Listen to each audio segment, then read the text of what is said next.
આખો વરા નકરા ભ્રષ્ટાચારના કાંડ કર્યા છે અને મારા દીકરા અત્યારે સુંદર કાંડ કરે છે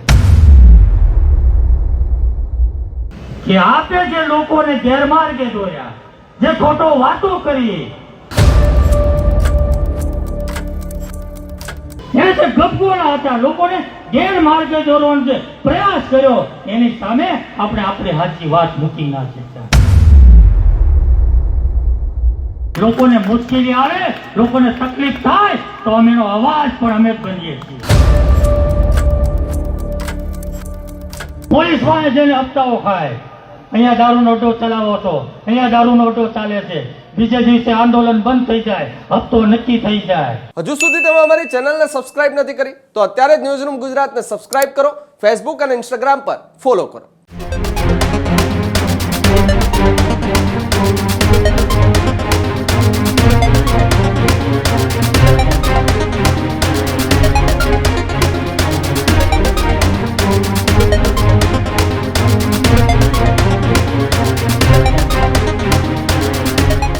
પહેલા ભ્રષ્ટાચાર કાંડ અને ત્યારબાદ સુંદર કાંડ કરી રહ્યા છે. મફતમાં શિક્ષણ આપવાની વાતો કરી રહ્યા છે, મફતમાં આરોગ્ય આપવાની વાત કરી રહ્યા છે. આપણે એ જ વસ્તુ આપી રહ્યા છીએ, પરંતુ આપણે એ વાત લોકો સુધી પહોંચાડવામાં ક્યાંક એ કચાશ મૂકીને રાખી છે. આ નિવેદન રાજ્ય સરકારના પૂર્વ મંત્રી અને સુરતના ધારાસભ્ય કુમાર કાનાણીએ અશ્વિની વિસ્તારની અંદર મધ્યસ્થ કાર્યાલયના ઓપનિંગ દરમિયાન કાર્યકર્તાઓને આપ્યું કે આપણે પણ હવે લોકો સુધી વાતો પહોંચાડવી પડશે. આમ આદમી પાર્ટીના નામ લીધા વગર કુમાર કાનાણીએ જે પ્રહાર કર્યા, વાત તેની કરીએ. સુરતની અંદર આમ આદમી પાર્ટીએ ગુજરાતની અંદર પાયો નાખવાની શરૂઆત કરી હતી. વર્ષ 2021ની સ્થાનિક સ્વરાજ્યની ચૂંટણીની અંદર સુરત મહાનગરપાલિકાની અંદર આમ આદમી પાર્ટીએ વિપક્ષની અંદર બેઠી અને 27 સીટો સાથે એ જીતી અને ત્યાં વિપક્ષમાં મેદાને ઉતરી. એ દરમિયાન આમ આદમી પાર્ટીએ ચૂંટણી પ્રચારની અંદર ત્યાં મોટા વાયદાઓ કર્યા હતા અને વાતો એ લોકોની સુધી લઈને પહોંચ્યા હતા. અને એ જ વાતને લઈને હવે કુમાર કાનાણી વાત કરી રહ્યા છીએ કે આપણે આરટીઆઈ હેઠળ એ સારામાં સારી સ્કૂલની અંદર બાળકોને ભણાવીએ છીએ. સુરતની અંદર સ્મીમેર હોસ્પિટલ હોય, સિવિલ હોસ્પિટલની અંદર આપણે આરોગ્યની સુવિધાઓ આપી રહ્યા છીએ. તેમ છતાંય આપણી ક્યાંક કચાશ રહી ગઈ છે ને કચાશ આપણે પૂરી કરવાની છે કે લોકો સુધી આપણે આ વાત કેમ ન પહોંચાડી શક્યા. પહેલા ભ્રષ્ટાચાર કાંડ કર્યો અને ત્યારબાદ સુંદરકાંડ, આ પ્રકારની વાત એ કુમાર કાનાણીએ સુરતની અંદર અશ્વિની વિસ્તારની અંદર મધ્યસ્થ કાર્યાલયના ઓપનિંગ દરમિયાન કરી કે જ્યાં આમ આદમી પાર્ટીને આડે હાથ લેતા નિવેદન આપ્યું અને ભાજપના કાર્યકર્તાઓને સજાગ રહેવા માટેની સૂચનાઓ પણ આપી. સાંભળો, સુરતમાં એ કુમાર કાનાણીએ આમ આદમી પાર્ટીને આડે હાથ લેતા શું નિવેદન આપ્યું કે જેની ચર્ચા અત્યારે ગુજરાતમાં ચાલી રહી છે. આપણે વિચારવું પડે કે આપણે ખામી ક્યાં રહી ગઈ. અને ખામી એક જ વાતની હતી કે આપે જે લોકોને ગેરમાર્ગે દોર્યા, જે ખોટો વાતો કરી, એની સામે આપણે સાચી વાત લોકો સુધી પહોંચાડી ના શક્યા.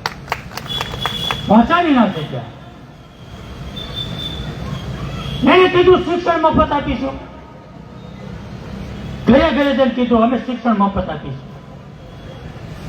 તો આપણે ક્યાં પૈસા લઈએ છીએ? આપણે મફત જ આપી છે. ધોરણ 12 સુધી સુરત મહાનગરપાલિકાની સ્કૂલો શિક્ષણ મફત આપે છે. અને રાઇટ ટુ એજ્યુકેશન ની અંદર ગુજરાતના લાખો વિદ્યાર્થીઓ પ્રાઇવેટ સ્કૂલમાં ભણે છે અને ફી સરકાર ભરે છે. દફતર આપે, બૂટ આપે, આવવા જવાના ખર્ચા સરકાર આપે છે. કોઈ આપણને એમ કીધું હતું કે તમે આદેશમાં ભણાવજો તો અમે ફી ભરશો? કોઈ કીધું હતું? એ વાત આપણે લોકો સુધી પહોંચાડી નથી કે શિક્ષણની વાત એ મફત આપવાની કરે છે, એ તો અમે આપીએ છીએ, એ વાત આપણે લોકો સુધી પહોંચાડી નથી. એને કીધું આરોગ્યની સેવા અમે મફત આપીશું. કોણ લેશે પૈસા આરોગ્યના? કોણ આરોગ્યના પૈસા લે છે? આપણા હેલ્થ સેન્ટરો ચાલે છે, સ્મીમેર હોસ્પિટલ, સિવિલ હોસ્પિટલ, કોણ પૈસા લે છે? સરકાર મફત જ આપે છે આરોગ્યની સેવા. અને તમારા ઘરની અંદર 5 સભ્યો હોય તો 5 સભ્યોને મા કાર્ડ, આયુષ્યમાન કાર્ડ, 10 લાખ રૂપિયા, સરકારે 50 લાખ રૂપિયા ઘરમાં તમારા રોકડા મૂક્યા છે. આ વાત આપણે લોકોને કરી ના શીખ્યા, લોકો સુધી આ વાત આપણે પહોંચાડી ના શીખ્યા.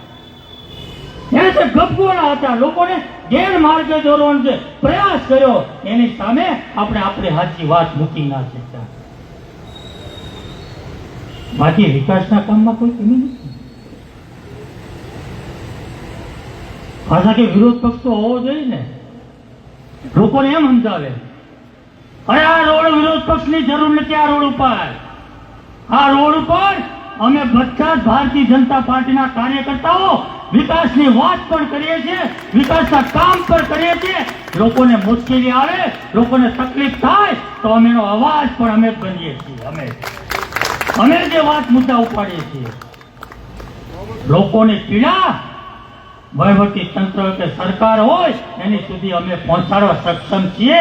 એ ભૂમિકા પણ અમે ભજવીએ છીએ. અહીંયા કોઈની જરૂર નથી. એટલા માટે આપણી પાસે સમય ખૂબ ઓછો છે. પ્રચારના 10-12 દિવસ મળવાના છે આપણને. એમાં ચૂંટણીની વ્યવસ્થા પણ કરવાની છે. આજે કાર્યાલય ખુલ્યું છે, કાલથી બધું પોલિંગ એજન્ટથી માની ટેબલ કોણ મૂકશે, કેવી રીતે સ્લીપો વેચાશે, આ તમામ પ્રકારની ચૂંટણી જે પ્રક્રિયા છે, એ વ્યવસ્થા જે છે એ વ્યવસ્થા પણ કરવાની છે અને પ્રચાર પણ કરવાનો છે. કેમ્પા બંધાઈ જાય, પરમિશન લેવાઈ જાય, રેકોર્ડિંગ બની જાય, ખૂબ મોટું કામ છે આપણી પાસે. સમય નથી આપણી પાસે. લોકો સુધી સાચી જે કંઈ સોશિયલ મીડિયામાં હોય કે કોઈ પણ જગ્યાએ લોકોમાં સોસાયટીમાં જઈને વિપક્ષો જે કંઈ વાત કરે એની બધી વાતનું ખંડન, એનો જવાબ આપણે આપી શકીએ એવી પરિસ્થિતિમાં છીએ. આજે હું ને કાંતિભાઈ અહીંયા બેઠા, તમે કોઈ પણ સોસાયટીમાં કોઈ પણ માણસને જાજો અને કોઈ પણને પૂછજો કે કોઈ કામ લઈને, ગમે એવું કામ લઈને ગયા હોય, કોઈ એક માણસ તમને એમ કહે કે આ કામના ધારાસભ્ય પૈસા માંગ્યા છે, અમે રાજીનામું આપી દેવા માટે તૈયાર છીએ. અમે ક્યારે નથી થયું કોઈને અધિકારીને પૈસા દેવા પડે. હવે કોઈને અધિકારીને પૈસા પણ નથી આપવા દીધા. ઈમાનદારથી કામ કરીએ છીએ અને ઈમાનદારની પૂછડીયું 5 વર્ષ નેશનલ કાર્ડની દુકાને જઈને હપ્તા ખાધા, પોલીસ વાળા જઈને હપ્તાઓ ખાય. અહીંયા દારૂનો અડ્ડો ચલાવો છો, અહીંયા દારૂનો અડ્ડો ચાલે છે, બીજે દિવસે આંદોલન બંધ થઈ જાય, હપ્તો નક્કી થઈ જાય.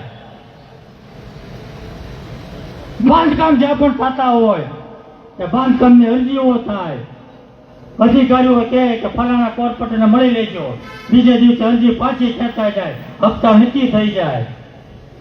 આખું વરા નકરા ભ્રષ્ટાચારના કાંડ કર્યા છે અને મારા દીકરા અત્યારે સુંદર કાંડ કરે છે.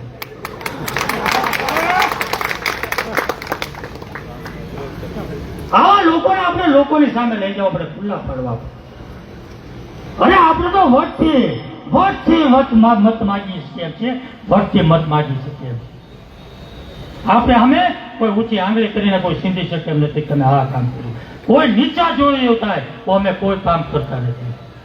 ભારતીય જનતા પાર્ટીનો કાર્યકર્તા જે બોલે છે એ જ કરી બતાવે છે.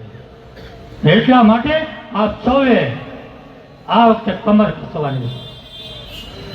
રાત્રે દિવસ મહેનત કરીને આજે 10 વર્ષનું હારનું મેણું છે ને, એ મેણું ભાંગી નાખવાનું છે.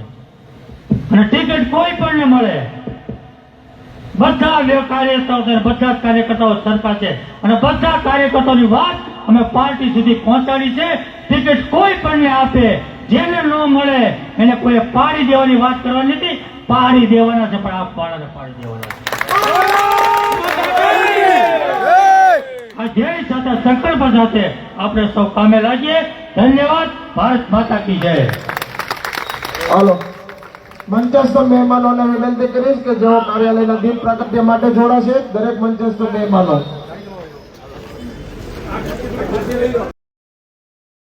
સુરતમાં આમ આદમી પાર્ટી ફરી એક વખત મજબૂતાઈથી લડવા માટે મેદાને ઉતરી રહી છે.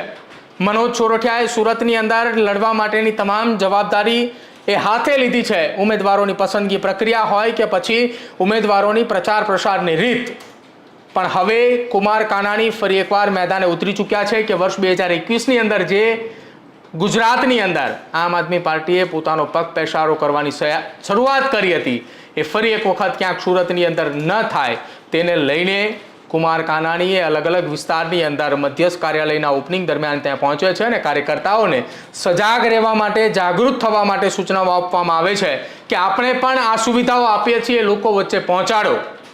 અને આમ આદમી પાર્ટીના નેતાઓને ટાર્ગેટ કરતા તેમણે કહ્યું કે પહેલા ભ્રષ્ટાચાર કાંડ કરે ને ત્યારબાદ સુંદર કાંડ કરે છે, જેને લઈને હવે સુરતમાં ચર્ચાનો વિષય બન્યું છે.